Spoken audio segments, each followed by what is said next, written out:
Hello, everybody. Today's first review is going to be of Mission Kandahar, which I gave a 7 out of 10 to. It was one of those films that I think I'll probably just watch once, honestly. Um, one of those ones that was kind of mid for me, anyway. Yeah, like a good war film with a good story, like a strong story, but it just wasn't. It kind of felt like a little bit uh, formulaic, I guess, of like the old school action movies where it almost seemed like a lot of the action was in like the last like 20 to 25 minutes of the movie, which was kind of unfortunate because there was so much more potential I think this movie possibly could have had. Just judging from like the last few years of action movies, like yeah, you kind of got to go off of the beaten path when you're doing an action movie now, especially with some of them like Extraction and just the Mission Impossible movies that have come out over the last few years. Like I feel like this one was just kind of very old school, old school formula for an action movie, which maybe sometimes works, but I feel like the story that they had could have offered a lot more. But we'll go over the cast anyway.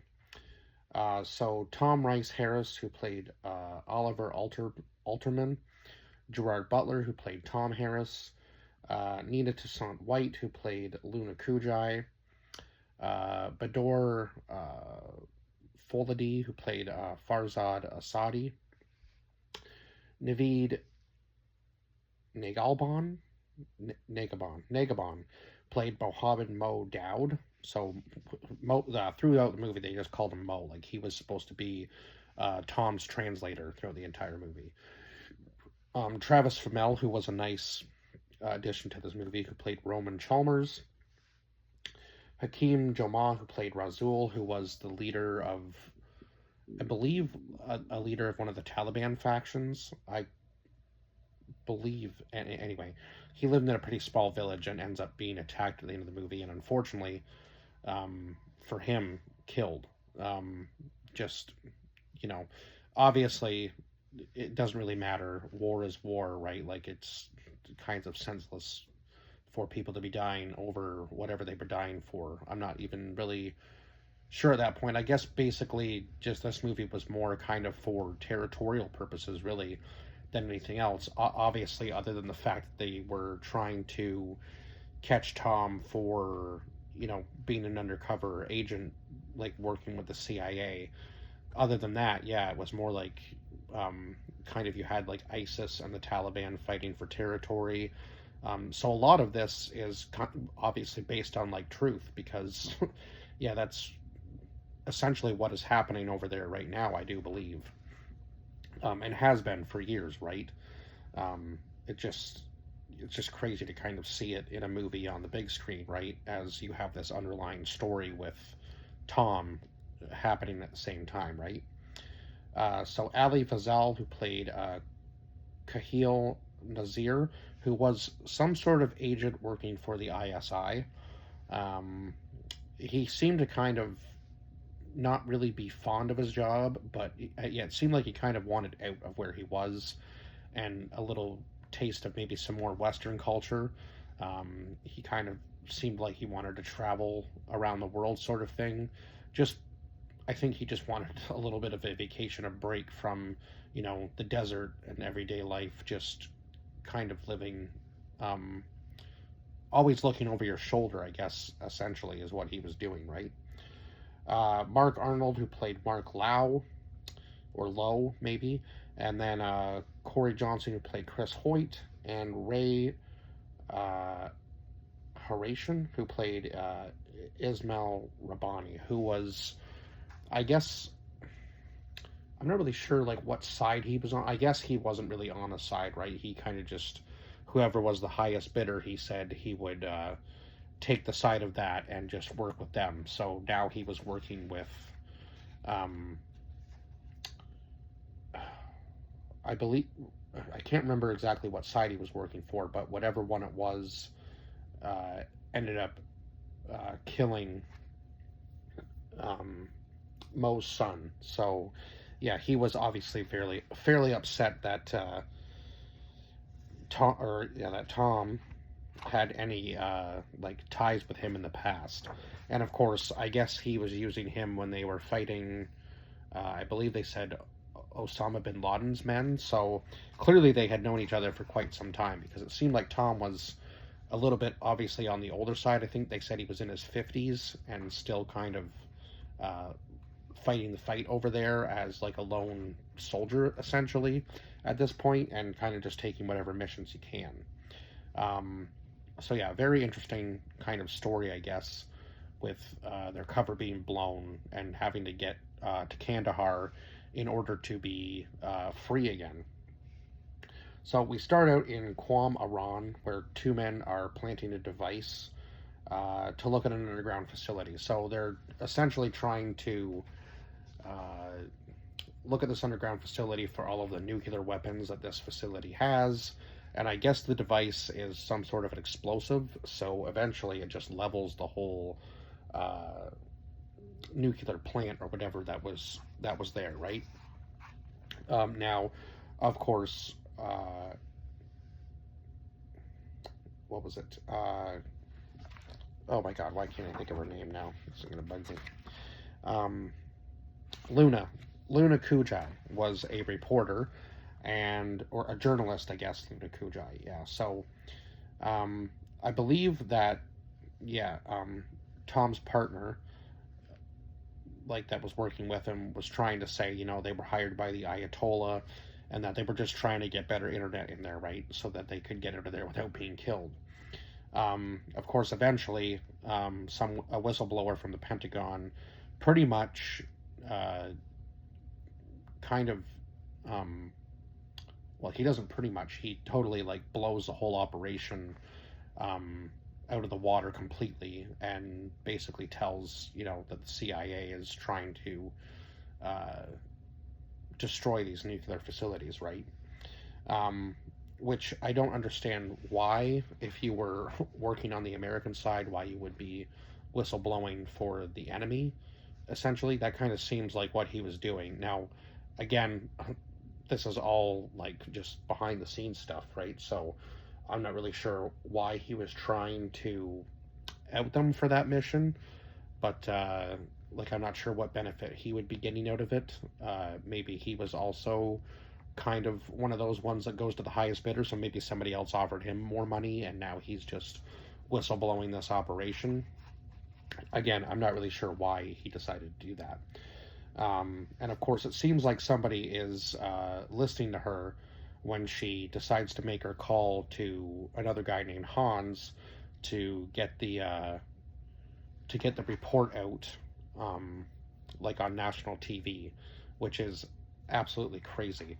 Um, so now everybody's kind of going to be exposed, right? Which is not what you really want when you're trying to run a secret operation. So yeah, definitely crazy there. Um, so then we go to Herat International Airport in Herat, Afghanistan, where a man seems nervous when he's going through customs traveling to Dubai. Now I'm not really sure like how important of a character Mo was supposed to be, but it seems like maybe he's done jobs like this before in the past, and maybe he's potentially a target that could be recognized by uh, certain people that maybe he doesn't want to be running into, right? So after the strike, uh, Farzad tells his superior about the journalist they are tracking. So now they do end up actually capturing her. So the Taliban Shura leadership and the Pakistan Inter Services Intelligence ISI meet and discuss needing more ammunition. Now, um, again, I'm not really sure. Like, it seems like the ISI kind of owns the Taliban in a sense, so they're kind of saying, like, why do you need more ammunition? You should have plenty from what the Americans left over, and they're trying to say that they're out from that. So, kind of crazy. So, the ISI headquarters is in Islamabad, Pakistan. And then there was some sort of conversation there too uh, sorry, I'm just trying between Oh my God, where is his name? Um, where did it go? Between Nazir and somebody else. There's just like so many characters in this movie. Yeah, it was kind of hard to keep track of sometimes. But we go to Dubai International Airport, where it seems like Tom is getting ready to like board a flight when he gets a message from somebody telling him to meet at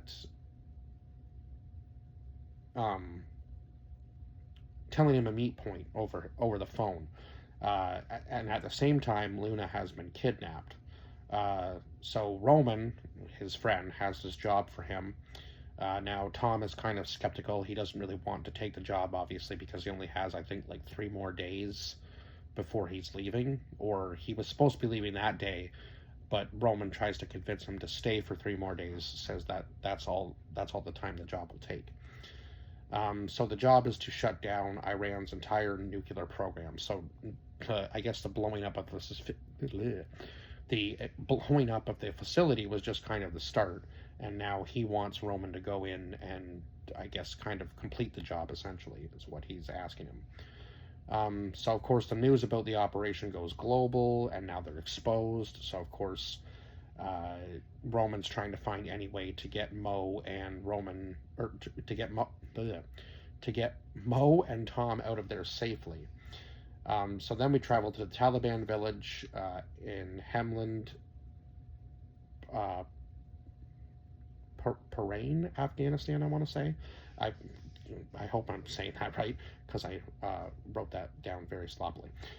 So Tom is being hunted from all sides now. So he's being hunted by Farzad. He's being hunted by the agents. He's also being hunted by obviously the Taliban and ISIS. So yeah, it's just kind of like a all-out war that he's going to have to kind of work his way through. Um, so then he calls in a favor, I guess, as well as so does Roman, to search for Tom himself.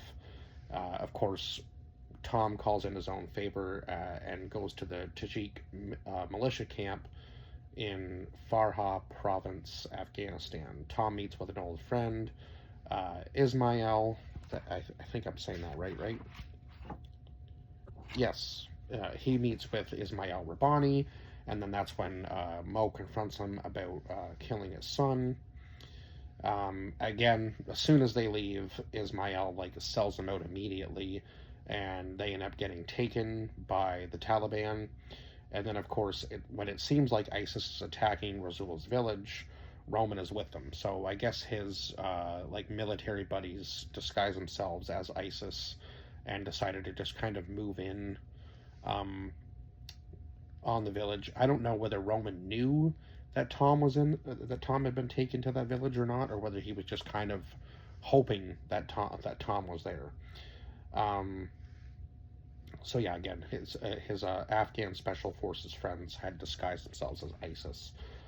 So Agent Nazir plans to cut Tom off in Maiwand now, and that's I think before he can get to the airport in Kandahar, and it wants to cut him off before he can get to safety, right? So Roman sacrifices himself so that Tom and Mo can escape. Um, Now, of course, I don't really know whether he did it on purpose or it kind of seemed like he did in a sense hope to, to hope that he would, hold off, give them enough time to make it to safety, right? And it didn't seem like they were going to until the CIA, I guess, kind of decides that they're going to go against protocol and use weapons in order to get Tom and Mo to safety. Now, at the end of the movie, of course, Tom and Mo reunite with their families, and it does sound like Tom is willing to help Mo find his wife's sister at the end of the movie, of course. Um, so yeah, Tom does promise that Mo will see his homeland again, and he'll be there when he is able to find his wife's sister. Yes. Luna is set free from her captors after all of this. And yeah, like I said, Tom and Mo both make it home to their families. And of course, it was nice to see, obviously, Tom like reconnect with his daughter at the end of the film. So again, this did have like some action sequences, but also there was just some like goofy things that I noticed throughout the film, like the hats. at the beginning had like a super long brim. I don't know if that's just part of like the military uniforms over there to maybe keep them shaded a bit more from the sun. I'm not really sure, but there was some stuff that I just thought they could have done a little bit better with the story, where it almost kind of seemed like it was a, a little bit all over the place, and it seemed like everybody was trying to maybe kind of battle for like the main character spot a little bit in a sense. And there was just kind of like two stories going on, one being Tom's story, and then the rest kind of being like the uh, fight for like territory, right? Now, obviously, everybody's just trying to protect themselves over there, and yeah, it just seems like an all-out war zone, like almost 24/7. So it's kind of it seems like a very like not a great place to be living in. But I mean, I guess if that's where you're from, maybe you kind of become numb to it in a sense. I don't know.